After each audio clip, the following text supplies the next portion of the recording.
सहनाववतु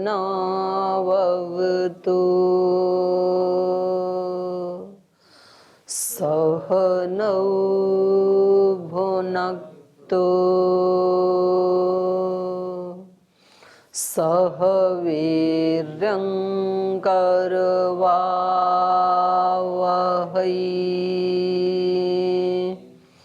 तेजस्विनावधीतमस्तु मा विद्विषावहै।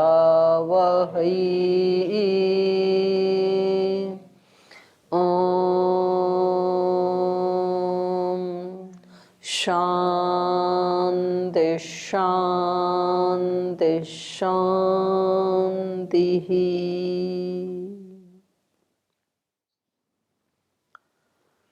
न्याय दर्शन के तृतीय अध्याय का द्वितीय अनेक हम पढ़ रहे हैं और यहाँ पर प्रकरण ये चल रहा है कि बुद्धि नित्य है या अनित्य है। तो एक लंबी चर्चा के बाद ये तय हुआ कि बुद्धि अनित्य है। और अनित्य में भी कैसी अनित्य है, घट के समान या शब्द के समान? तो पता है शब्द के समान। और प्रत्यर्थ नियत है बुद्धि, ये सिद्ध हुआ। तो यहाँ पूर्व पक्षी का ये कहना है कि यदि हर क्षण में बुद्धि नई उत्पन्न होती है, क्षणिक है, क्षणिक अनित्य है और प्रत्यर्थ नियत है, तो फिर सभी रूपों की तो अभिव्यक्ति होगी ही नहीं, तो हम व्यवहार कैसे करेंगे? तो इसका उत्तर ये दिया सिद्धांति ने, प्रदीपार्ची ही संतत्य अभिव्यक्ति ग्रहणवत तद ग्रहणम। कह रहे हैं जैसे दीपक की जो वो है अर्ची, रश्मि है, जो प्रकाश है, वो कैसा है, हर क्षण नया उत्पन्न होता है। और हमारा जो ज्ञान है उसको जो देख रहा है तो हमें लगता है कि हम उसी दीपक को देख रहे हैं, क्योंकि हमारी बुद्धि भी कैसी है, प्रत्यर्थ नियत है। एक लो ऊपर गई, उसको देखा, वो ज्ञान नष्ट हो गया। फिर एक दूसरी लो आई, उसको देखा, लो भी नष्ट हो गई, ज्ञान भी नष्ट हो गया। तो ऐसे निरंतर उसके साथ संयोग बना रहता है। तो वो हमें प्रत्यक्ष से ये हमारी अनुभूति है कि प्रदीप अर्ची हमें कैसे दिखाई देती है, व्यक्त उसकी अभिव्यक्ति हमें महसूस होती है। तो ऐसे ही प्रदीप आर्ची संतत्य अभिव्यक्ति ग्रहणवत, उसकी जो संततियां हैं, उसका जो प्रवाह है, उसकी जैसे अभिव्यक्ति हो रही है स्पष्ट, ऐसे ही बुद्धि की भी अभिव्यक्ति हो जाएगी, ज्ञान की भी हो जाएगी। अनवस्थायित्वे अपि बुद्धेः तेषां द्रव्याणां ग्रहणं व्यक्तम प्रतिपत्तव्यम। बुद्धि अनवस्थायी होते हुए भी द्रव्यों का ग्रहण व्यक्त हो जाता है, ऐसा जान लेना चाहिए। कथम प्रदीपार्ची ही संतत्य अभिव्यक्ति ग्रहणवत। प्रदीपार्ची साम संतत्या वर्तमानानां ग्रहण अनवस्थानम, ग्राह्य अनवस्थानम च। वहां पर ग्रहण भी, ग्रहण मतलब ज्ञान, और ग्राह्य मतलब वो लो, ज्ञेय वस्तु, तो दोनों ही क्या है, अनवस्थानम, अनित्य है। बुद्धि भी अनित्य और जो ग्राह्य पदार्थ है दीपक की लो, वो भी अनित्य। और कह रहे प्रत्यर्थ नियतत्वाच्च बुद्धि नाम, लेकिन जो हमारा ज्ञान है वो कैसा है, अनवस्थायी तो है लेकिन प्रत्यर्थ नियत होने के कारण यावंती प्रदीपार्चनसी, जितनी उसकी लो है, तावत्यो बुद्धयति, उतना ही ज्ञान भी है। तो दोनों के अनित्य होते हुए भी दृश्यते च अत्र व्यक्तम प्रदीपार्चिसाम ग्रहणम इति। तो दोनों के अनित्य होते हुए भी हमें दीपक की लो व्यक्त ही दिखाई देती है, इसलिए अनित्य बुद्धि होने पर पदार्थ व्यक्त दिखाई नहीं देंगे, ये आपका कहना उचित नहीं है। इति चतुर्भि सूत्रैः बुद्धे उत्पन्न अपवर्गित्व प्रकरणम। तो ये इन्होंने मान लिया। तो ये लंबी चौड़ी चर्चा के बाद क्या सिद्ध हुआ कि बुद्धि कैसी है, ज्ञान कैसा है। न्याय दर्शन की दृष्टि से ज्ञान क्षणिक है और प्रत्यर्थ नियत है। अब इसके बाद ये बात कर रहे हैं चेतना की। चेतना शरीर गुणः सति शरीरे भावात असति च अभावात इति। अब बात बुद्धि की तो पूरी हो गई, अब बात चल रही चेतना की। अगला प्रसंग चल पड़ा ये। ज्ञान के बाद चेतना की बात कर रहे हैं कि चेतना शरीर का गुण होना चाहिए। शरीर का गुण है ये किसी अन्य का गुण है, ऐसे प्रसंग चला रहे हैं। तो कह रहे हैं कि भाई शरीर का होना चाहिए। क्यों? सती शरीरे भावात असति अभावात। जब तक शरीर रहता है तो चेतना रहती है, और जब शरीर नहीं रहता तो चेतना भी नहीं रहती। है तो उल्टा, पर इन्होंने ऐसे ही चलाया प्रसंग, ठीक है। तो कह रहे हैं द्रव्य स्वगुण पर गुणोपलब्धे संशय। कह रहे देखो भाई, जो द्रव्य होते हैं उनमें अपना खुद का स्वगुण भी होता है और परगुण भी होता है, दूसरे का गुण भी आ जाता है। तो अब ये इस शरीर में चेतना दिखाई तो देती है, लेकिन ये शरीर का अपना गुण है या कहीं दूसरे से आया है, इसमें संशय है हमें। जैसे पानी का अपना स्वगुण तो क्या है? शीतल, लेकिन दूसरे का गुण भी आ जाता है उसमें, अग्नि से, तो गर्म भी जल देखा जाता है। तो ऐसे ही यहाँ पर शरीर को चेतन देखा जा रहा है। तो ये चेतना इस शरीर की अपने खुद की है या किसी और की है, इसमें हमें संशय है, ये सिद्धांति का कहना है। सांशयिकः सती भावः, सती चेतना के होते हुए भी सांशयिकः भावः, संशय का भाव बना हुआ है। क्यों? स्वगुणो अपसु द्रवत्वम उपलभ्यते। जलों में अपना स्वगुण क्या है? द्रवत्व, बहना, आगे। और परगुणश्च, और दूसरे का गुण भी रहता है क्या? उष्णता। तेन अयम संशय, तो इसलिए हमें ये संशय है किम शरीर गुणश्चेतना शरीरे गृह्यते अथ द्रव्यांतर गुण इति। तो हमें ये संशय है कि शरीर में जो ये चेतना दिखाई दे रही है ये शरीर का गुण है, शरीर का गुण होते हुए चेतना गृहीत हो रही है, अथवा ये अथय की जगह अथवा भी कर सकते हैं, अथवा द्रव्यांतर गुण इति, या किसी अन्य द्रव्य का गुण है। तो कहा न शरीर गुण चेतना। अब सिद्धांति कह रहे हैं कि ये जो चेतना है ये शरीर का गुण नहीं है। कस्मात, क्यों नहीं है? यावत शरीर भावित्वात् रूपादि नाम। कह रहे हैं यदि ये शरीर का गुण होता तो जब तक शरीर है तब तक चेतना रहनी चाहिए थी। जैसे कि रूप आदि रहते हैं, रूप शरीर का गुण है, आत्मा का गुण नहीं है। तो जब तक शरीर रहेगा तो उसका आकार प्रकार रूप आदि गुण भी उसमें रहेंगे। तो यदि ये चेतना भी इसका गुण होती तो इसको रहना चाहिए था जब तक शरीर हो। पर देखा क्या जाता है, शरीर तो पड़ा है डेड बॉडी के रूप में, लेकिन चेतना तो नहीं है। न रूपादि हीनम शरीरम गृह्यते, रूपादियों से हीन शरीर कभी नहीं देखा जाता है, लेकिन चेतना हीनम तो शरीरम गृह्यते, लेकिन चेतना से विहीन शरीर तो देखा जाता है। यथा उष्णता हीना आपह, जैसे जलों में उष्णता किसी दूसरे से आई थी तो उष्णता से युक्त भी देखे जाते हैं जल और उष्णता से रहित भी देखे जाते हैं। तस्मात् न शरीर गुणः चेतना इति, इसलिए शरीर का गुण नहीं है चेतना। तो कह रहे हैं संस्कारवद इति चेत न करणानुच्छेदात। कह रहे हैं कि ठीक है चाहे इसका अपना नहीं है, लेकिन कभी कभी ऐसे भी होता है ना कि अपना न होते हुए भी और वो उसमें शरीर में रहता है। जैसे शरीर के अंदर स्वच्छता या शुचिता का गुण अपना नहीं है, अपना गुण क्या है? अशुचिता का। लेकिन मान लो दूसरे जल आदि से उसको नहला दिया तो फिर शुचिता आ जाती है कि नहीं? और शुचिता आकर के लंबे समय तक रहती है, 2 4 6 घंटे, और यदि कहीं उसको एसी आदि में रखा जाए तो और ज्यादा घंटे रहेगी शुचिता। तो ऐसे भी तो हो सकता है। संस्कारवत इति, संस्कारवत मतलब शुद्धि संस्कारवत, उसकी शुद्धि कर दी जाती है ना, तो शुद्धि संस्कारवत नहीं, संस्कारवत इति चेत न। क्यों? करणानुच्छेदात। कह रहे हैं जब स्वच्छता का जो संस्कार है उस संस्कार के कारण को जब हटा लिया जाता है, जल आदि जब नहीं है तो वो स्वच्छता भी हट जाएगी। तो वो भी तो कारण के कारण ही है ना, किसी कारण से है वो भी। तो ऐसे ही इस चेतना का भी कोई कारण होना चाहिए, और वो कारण है आत्मा, और उसको हटा लेंगे तो चेतना भी हट जाएगी। यथा विधे द्रव्य संस्कार तथा विधे एव उपरमा, न तत्र कारणोच्छेदात अत्यंतम संस्कार अनुपपत्तिर भवति।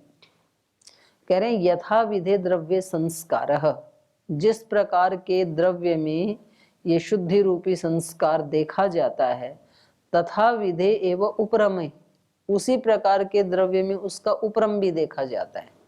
तो किस प्रकार के द्रव्य में देखी जाती है शुद्धि? शरीर में। और बिल्कुल वैसे ही शरीर में अशुद्धि भी देखी जाती है। तो इससे क्या पता लगा कि शुद्धि इसका अपना गुण नहीं है, किसी बाहर से किसी निमित्त से आया था।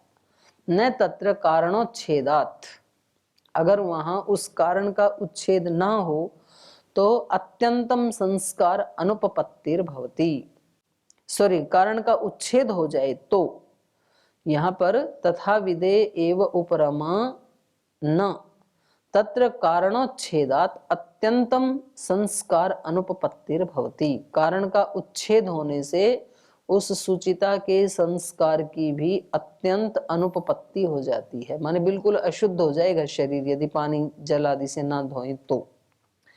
यथा विधे शरीरे चेतना गृह्यते, जिस प्रकार के शरीर में चेतना गृहीत होती है, तथा विधे एव अत्यंतः उपरमः चेतनाया गृह्यते, बिल्कुल उसी प्रकार के शरीर में चेतना का अत्यंत उपरम भी, विराम भी दिखाई देता है। तस्मात् संस्कारवत इति असम समाधि, तो इसलिए आप संस्कार के समान बता रहे हो, ये असम समाधि है। ये पीछे आया था ना जो यथा विधे द्रव्य संस्कार तथा विध एव उपरमा, यहाँ अल्प विराम लगाओ, और फिर आया न, इसके बाद भी अल्प विराम लगाओ।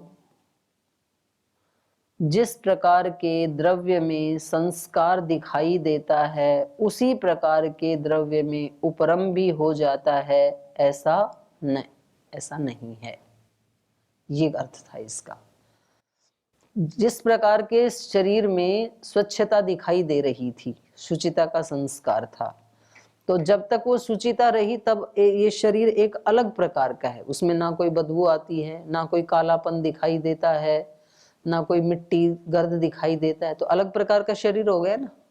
और जब वो स्वच्छता उपरम हो गई तब उसी प्रकार का शरीर थोड़ी रहता है, तब उसमें पसीने की भी बदबू आएगी, तब उसमें कहीं वो मिट्टी के कण, कहीं उसमें धुआं आदि, तो एक जैसा नहीं होता है ना, ये कह रहे हैं। ये यथा विधे द्रव्य संस्कार तथा विधे एव उपरमा न, ऐसा नहीं है। लेकिन इसमें जब ये चेतना वाली बात है, यहाँ पर तो क्या होता है, तत्र कारणोच्छेदात अत्यंतम संस्कार अनुपपत्तिर भवति, वहां कारण का उच्छेद होने से अत्यंत संस्कार की अत्यंत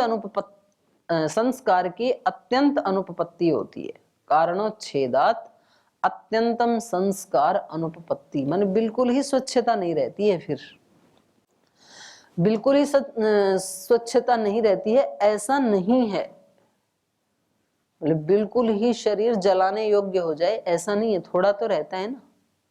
लेकिन चेतना में ऐसा नहीं है कि भाई थोड़ी सी चेतना तो रह जाए कम से कम, ऐसा नहीं है। इसमें ऐसे होता है यथा विधे शरीरे चेतना गृह्यते, जिस प्रकार के शरीर में चेतना गृहीत होती है, तथा विधे एव अत्यंत उपरम चेतनाया गृह्यते, वैसे ही शरीर में चेतना का अत्यंत उपरम भी दिखाई देता है। जैसे जीवित शरीर था, डेड बॉडी बिल्कुल वैसा का वैसा रहता है, बस अंतर क्या आया, चेतना नहीं है। तस्मात् संस्कारवत इति असम समाधि, तो जो आपने संस्कार के समान कहा, ये समाधि ठीक नहीं, ये समाधान आपका, ये उदाहरण ठीक नहीं है। अथापि शरीरस्थम चेतनोत्पत्ति कारणम स्यात्, और कह रहे हैं और भी शरीरस्थम चेतना उत्पत्ति कारणम स्यात्, चेतना शरीर में स्थित जो चेतना है, तो यदि वो किसी दूसरे से आई है यदि चेतना का कारण शरीर नहीं है, कोई दूसरा है, तो फिर उस शरीर में स्थित कोई कारण होना चाहिए, ऐसा माने तो। जैसे जल में अपनी उष्णता नहीं है लेकिन उसमें राड लगा दी, तो हमने क्या मान लिया कि जल में ही स्थित जो अग्नि है उसके कारण उष्णता आ गई। तो ऐसे ही चलो हम मान लेते हैं शरीर का अपना गुण नहीं है चेतना, पर कोई ऐसा कारण है, इस शरीर में ही रहता है वो, उसके रहने के कारण शरीर में चेतना आ जाती है, ऐसा कहें तो। अथापि शरीरस्थम चेतनोत्पत्ति कारणम स्यात्, बोले शरीर में स्थित चेतना की उत्पत्ति का फिर कोई कारण होना चाहिए। द्रव्यांतरस्थम वा, या तो फिर कोई दूसरा द्रव्यांतर होना चाहिए जिससे चेतना आती है, या तो शरीर में ही स्थित, या तो पानी में ही कोई राड आदि ऐसी लगा दे जिससे उष्णता आई, या फिर उससे भिन्न कोई द्रव्यांतर अग्नि जैसे जलाई नीचे चूल्हे में, उससे उष्णता आई। संभावनाएं बता रहे हैं कि भाई यदि चेतना गुण शरीर का नहीं है और फिर भी शरीर चेतन दिखाई दे रहा है तो क्या क्या संभावना हो सकती है। या तो शरीर में ही कोई ऐसा कारण है जिससे चेतना उत्पन्न हो रही है, या फिर द्रव्यांतरस्थम वा, या फिर कोई दूसरा ऐसा द्रव्य है जिससे चेतना आ रही है, या फिर उभयस्थम वा, या फिर कुछ ऐसा हो सकता है कि कोई द्रव्यांतर भी है लेकिन शरीर के अंदर ही है तो उससे चेतना आ रही है। तन्ना करें, ऐसा नहीं है। नियम हेतु अभावात्, उसके नियम के हेतु का अभाव होने से।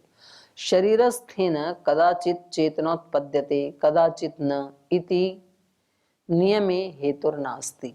बोले शरीर में यदि कोई चेतना उत्पन्न करने वाला कोई यंत्र आदि होता तो वो कभी चेतना को उत्पन्न करे और कभी ना करे, ऐसे नहीं हो सकता है।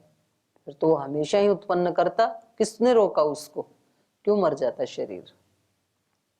तो इसमें कोई हेतु नहीं है कि वो कभी करे और कभी ना करे। द्रव्यांतरस्थेन च शरीरे एव चेतनोत्पद्यते न लोष्ठादिषु इति इत्यत्र न नियम हेतु अस्ति।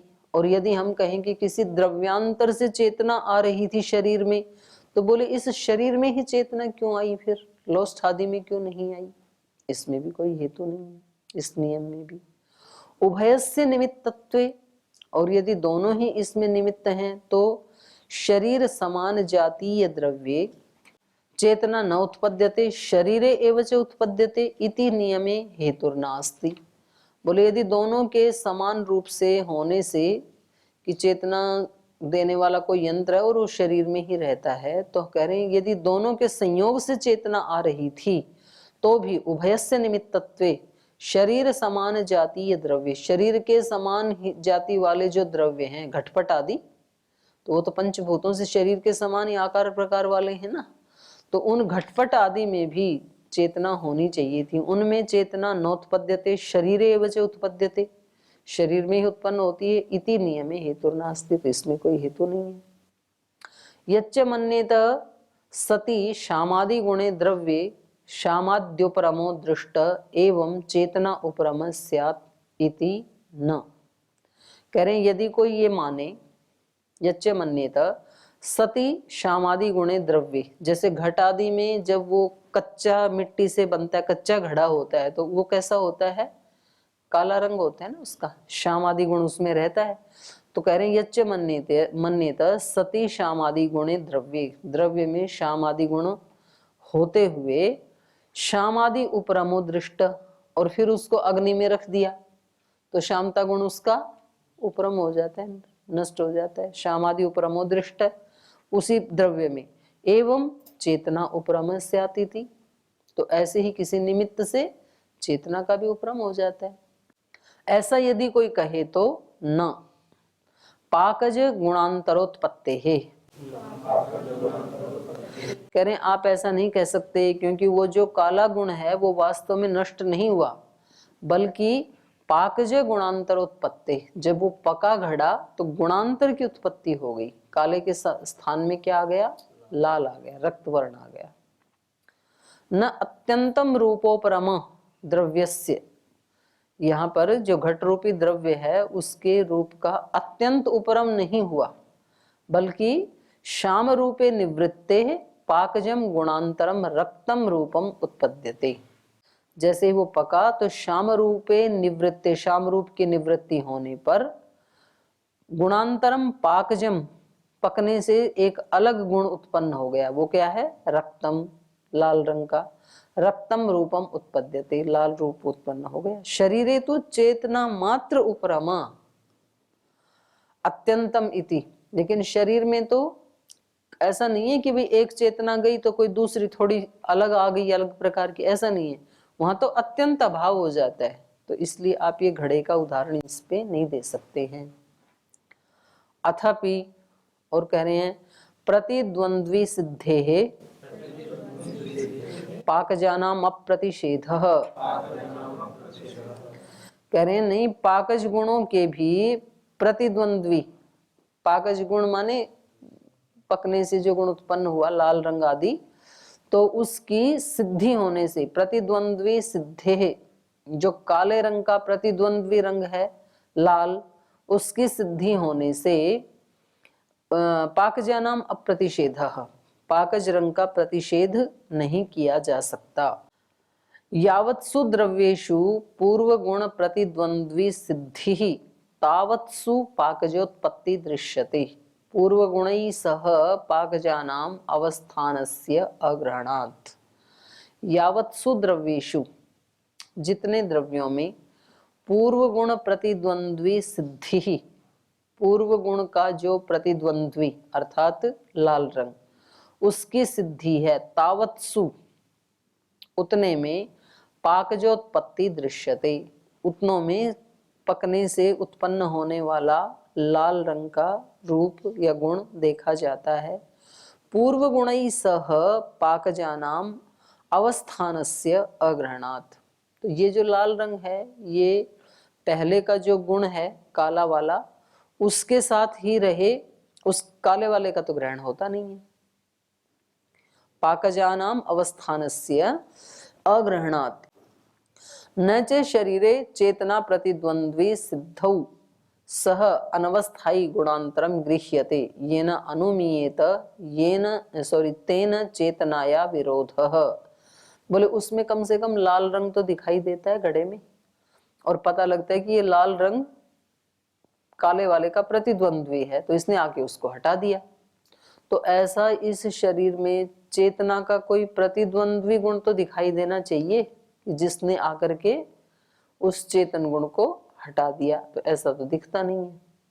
न च शरीरे चेतना प्रतिद्वंद्वी सिद्धौ, चेतना में, शरीर में कोई चेतना का प्रतिद्वंद्वी गुण सिद्ध न होने से, जिससे कि हम ये कह सकें सह अनवस्थायी गुणांतरम गृह्यते, उसके साथ रहने वाला अनित्य कोई गुणांतर जिसका हम ग्रहण कर सकें, ऐसा तो कोई गुण दिखता नहीं है उसमें। ये न अनुमीयत, जिससे कि हम ये अनुमान लगा सकें, तेन चेतनाया विरोधः, कि भाई इस गुण का उस चेतना के साथ विरोध था तो इसने आके हटा दिया। तो यहाँ पर ये जो आपने घड़े का उदाहरण दिया है ये उचित नहीं है। तस्माद् अप्रतिसिद्धा चेतना यावत् शरीरम वर्तेत। तो कह रहे हैं इसलिए जब तक शरीर है तब तक चेतना रहती है। तस्माद् अप्रतिसिद्धा चेतना, चेतना का प्रतिषेध नहीं होना चाहिए ना जब तक शरीर है। न तो वर्तते, लेकिन रहती तो नहीं है। शरीर तो रहता है लेकिन चेतना नहीं रहती है। तस्मात् न शरीर गुणः चेतना इति, इसलिए ये चेतना शरीर का गुण नहीं है। यदि शरीर का गुण होती तो चलो प्रतिद्वंद्वी आने पे भी कोई दूसरी प्रकार की चेतना तो गृहीत होनी चाहिए थी, लेकिन नहीं गृहीत होती है। तो इससे ये निकला कि चेतना गुण शरीर का नहीं है, आत्मा का है। इतश्च न शरीर गुण चेतना, और इस कारण से भी चेतना शरीर का गुण नहीं है। क्यों? शरीर व्यापित्वात्। करें शरीर में सब जगह व्याप्त होने के कारण चेतना शरीर में कहाँ रहती है? एक स्थान पे रहती है या सब जगह रहती है? नहीं भाई, जब वो अणु परिमाण है तो शरीर तो स्थूल है, तो वो कैसे रहेगी पूरे में? कि कहीं एक जगह ही तो रहेगा ना अणु परिमाण। तो पीछे आप सिद्ध करके आए हो कि आत्मा कैसा है, नित्य है, अणु परिमाण वाला है, तो ये पूरे में कैसे रहेगा फिर? दृष्टांत तो दिया है ना उसमें, जैसे गंध एक स्थान में होता हुआ 4 स्थान में फैल जाता है। उसके परमाणु होते हैं, तो फिर इसको अवयवी मानना पड़ेगा। उसके छोटे छोटे अवयव होते हैं गंध के, तो आपने वैशेषिक में पढ़ ही लिया होगा, कपड़े में जो फूल बांधते हैं। तो मतलब आप बहुत सारे उत्तर दे सकते हैं। चलो पहले इसको पूरा कर लेते, फिर इस पे चिंतन करो। इतश्च न शरीर गुण चेतना शरीर व्यापित्वात्, क्योंकि पूरे शरीर में वो व्याप्त है, इसलिए शरीर का गुण नहीं है। क्योंकि गुण तो किसी एक अंश में रहते हैं ना, गुणी के, और ये तो सब जगह व्याप्त है। शरीरम शरीर अवयवाश्च सर्वे चेतनोत्पत्त्या व्याप्ता इति। शरीर और शरीर के अवयव ये सब चेतना की उपपत्ति से व्याप्त रहते हैं, माने चेतना हर जगह है शरीर में। न क्वचित अनुपपत्तिश्च चेतनायाः, किसी भी अंग प्रत्यंग में चेतना की अनुपपत्ति नहीं है। शरीरवत शरीर अवयवः चेतना इति प्राप्तम, और शरीर के समान शरीर के जो अवयव हैं वो भी शरीर अवयवाश्च चेतना इति प्राप्तम चेतन बहुत्वम। क्योंकि पहले आप चेतन का क्या अर्थ करके आए हो? अणु परिमाण वाला, और अब आप कह रहे हो कि सभी अंग प्रत्यंग में व्याप्त है, तो फिर तो बहुत सारे चेतन हो गए। तत्र यथा प्रति शरीरम चेतन बहुत्वे सुख दुख ज्ञानानाम व्यवस्था लिंगम एवं एक शरीरे भी स्यात्। तो बोले जैसे बहुत सारा जो चेतन है, तो तत्र यथा प्रति शरीरम चेतन बहुत्वे, प्रत्येक शरीर में बहुत सारे चेतनों के होने से जितने शरीर उतने चेतन, तो उनके सुख दुख ज्ञानानाम व्यवस्था, तो उनके सबके अलग अलग शरीरों में अलग अलग सुख दुख और ज्ञान की व्यवस्था है। तो ऐसे ही यही उसका लिंग है भाई, आपके शरीर में अलग सुख दुख और ज्ञान है, दूसरे वाले के शरीर में अलग सुख दुख और ज्ञान है। तो इस लिंग से हमें क्या पता लगा कि दोनों की चेतना अलग अलग है। तो बोले इस लिंग से, लिंगम यहाँ पर अल्प विराम लगा लो, सुख दुख ज्ञानानाम व्यवस्था लिंगम यहाँ पर, एवं एक शरीरे भी स्यात्, तो बोले ऐसे एक शरीर में भी होना चाहिए। हाथ की चेतना अलग, तो हाथ के सुख दुख और ज्ञान अलग। नाक की चेतना अलग, तो नाक के सुख दुख ज्ञान अलग। एक दूसरे का एक दूसरे से कोई संपर्क संबंध नहीं होना चाहिए, न तो भौतिक, लेकिन ऐसा तो होता नहीं है। तस्मात् न शरीर गुणस चेतना इति, इसलिए चेतना शरीर का गुण नहीं है। यदुक्तम न क्वचित शरीर अवयवे चेतनाया अनुत्पत्ति रीति सा न। अब पूर्व पक्षी को और उत्तर तो देना कुछ आया नहीं, तो वो एक अंश को पकड़ करके कह रहा है कि आप यूं कह रहे हो कि शरीर का कोई ऐसा अवयव नहीं है जहां चेतना की उत्पत्ति ना हो, अनुत्पत्ति हो। तो बोल देखो हम दिखाते हैं आपको, केश नखादिशु अनुपलब्धे है, केश में और नखों में तो चेतना नहीं होती, क्योंकि चेतना होगी तो दर्द होगा ना। लेकिन केश काटते हैं तो दर्द होता है क्या? मतलब आगे से काटें तो भाई इसको करोगे तब तो दर्द होगा ही, या नाखून को बढ़े हुए को काटते हैं तो नहीं होता है। तो इसका मतलब सारे अंगों में चेतना व्याप्त नहीं है, ये पूर्व पक्षी का कहना है। तो इसका भाष्य अगली कक्षा में पढ़ेंगे, आज यही विराम लेते हैं।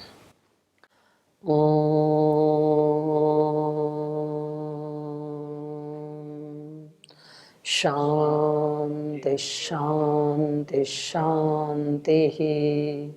श्री गुरुभ्यो नमः।